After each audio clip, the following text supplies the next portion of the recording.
नमस्कार दोस्तों, स्वागत है आपका हमारे एक नए बहुत ही ज्ञानवर्धक वीडियो में।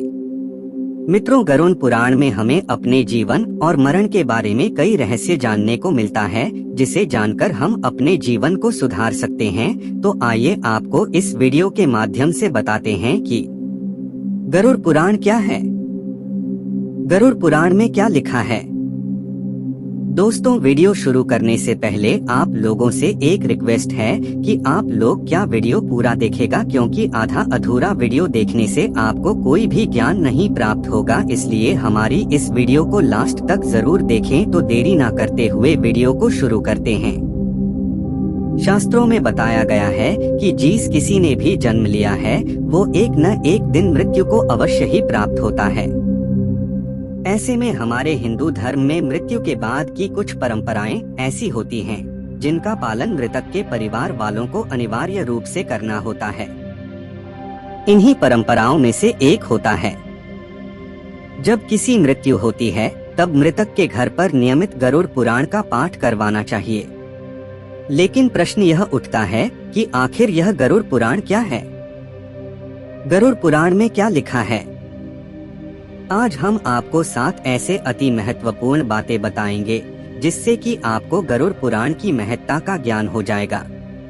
साथ ही आपको गरुड़ पुराण पढ़ने के नियम भी बताएंगे, जिनका पालन प्रत्येक जीवित व्यक्ति को बड़ी ही सहजता के साथ करना चाहिए, ताकि जीवन में आने वाले समस्त प्रकार की कठिनाइयों का सामना बड़ी ही सहजता के साथ किया जा सके और अंत में सुख और वैभव की प्राप्ति हो सके।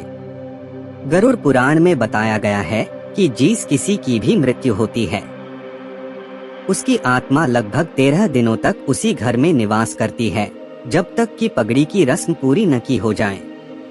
ऐसी स्थिति में यदि घर में गरुड़ पुराण का नियमित पाठ किया जाता है, तो इसके श्रवण मात्र से ही आत्मा को शांति तथा मोक्ष की प्राप्ति संभव हो जाती है। आमतौर पर लोग जन्म और मृत्यु से जुड़े कई प्रश्नों का उत्तर जानने को उत्सुक रहते हैं। ऐसे में जब किसी व्यक्ति की मृत्यु हो जाती है तो परिवार के सदस्यों के मन में ये प्रश्न और भी प्रबल हो जाते हैं।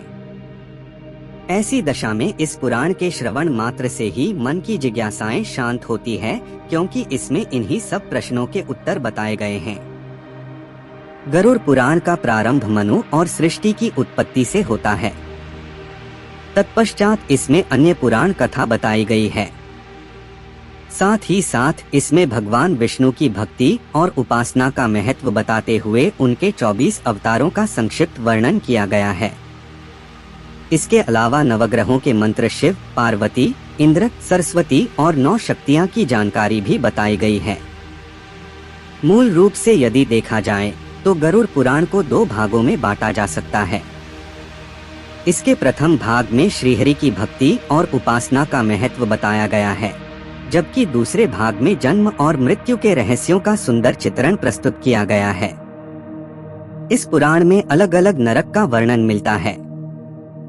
मृत्यु के बाद आत्मा का क्या होगा, उसका किस प्रकार से दूसरा जन्म होगा इत्यादि ऐसी कई बातों के अलावा भी इसमें पितृकर्म की महत्ता को भी अधिक महत्व दिया गया है। इसमें बताया गया है कि किस प्रकार से प्रत्येक व्यक्ति को उसके कर्मों के अनुसार ही फल की प्राप्ति होती है। जो प्राणी जैसा कर्म करेगा, उसकी आत्मा वैसा ही फल भोगेगी।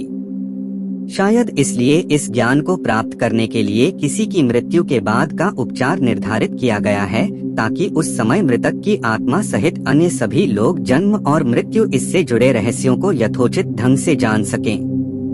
इस पुराण का ज्ञान यही प्रेरणा देता है कि हमें जीवन में अच्छे कार्य करने चाहिए।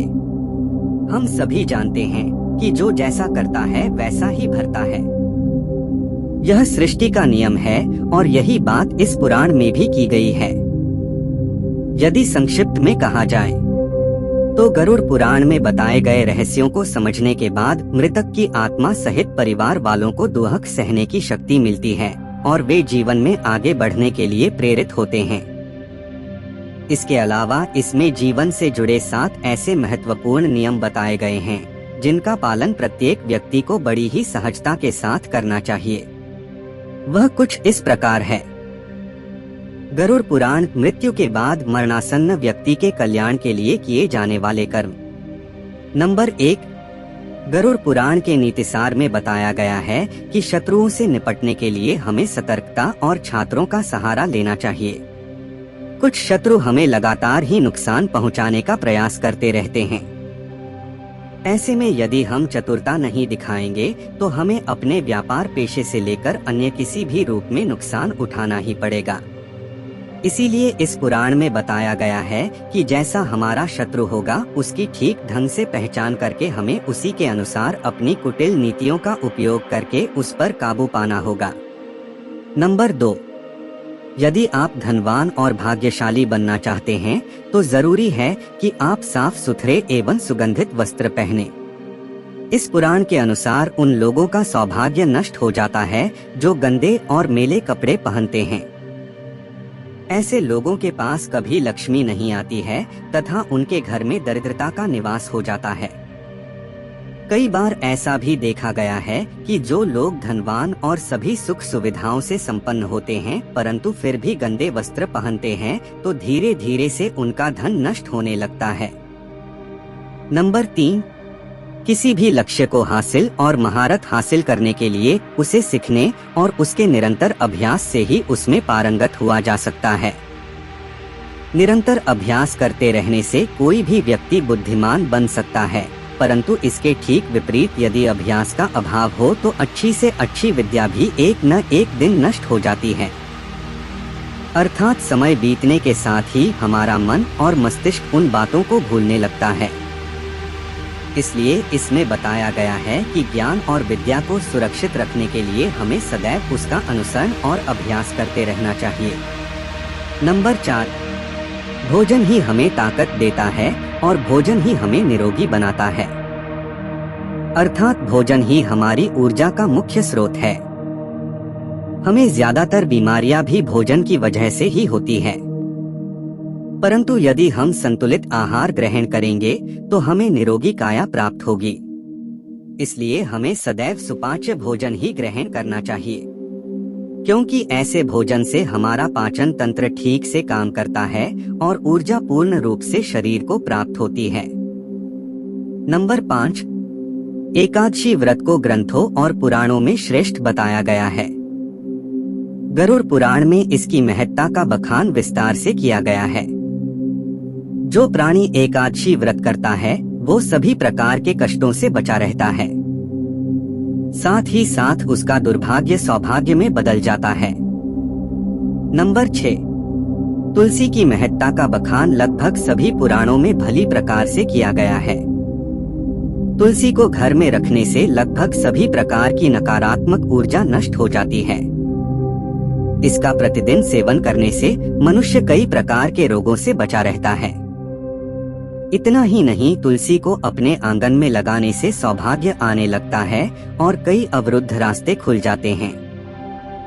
भगवान विष्णु के पूजा के पश्चात तुलसी की पूजा करने से मनोवांछित फल की प्राप्ति होती है। नंबर 7, इस पुराण में बताया गया है कि ज्ञानी धर्मनिष्ठ का अपमान करने वाले तथा धर्म का अपमान करने वालों को एक ना एक दिन निश्चित रूप से पछताना पड़ता है। गरुड़ पुराण के अनुसार मंदिर जैसे पवित्र स्थानों पर गंदे काम करने वाले, अच्छे लोगों को धोखा देने वाले अथवा किसी को अपशब्द कहने वाले तथा धर्मशास्त्रों और वेद पुराण उनके अस्तित्व पर सवाल उठाने वालों की भिन्न भिन्न नरकों में यातनाएं भोगनी पड़ती है। तो मित्रों, अब तो आप जरूर गरुड़ पुराण के महत्व और ज्ञान को जरूर से समझ गए होंगे। हम आशा करते हैं कि हमारा यह प्रयास आपको अच्छा लगा होगा। यदि धर्म से जुड़ी ऐसी ही जानकारियाँ सबसे पहले पाना चाहते हैं तो मेरे YouTube चैनल को सब्सक्राइब जरूर कर ले, जिससे आने वाली जानकारियाँ आपको तुरंत प्राप्त हो सके। धन्यवाद।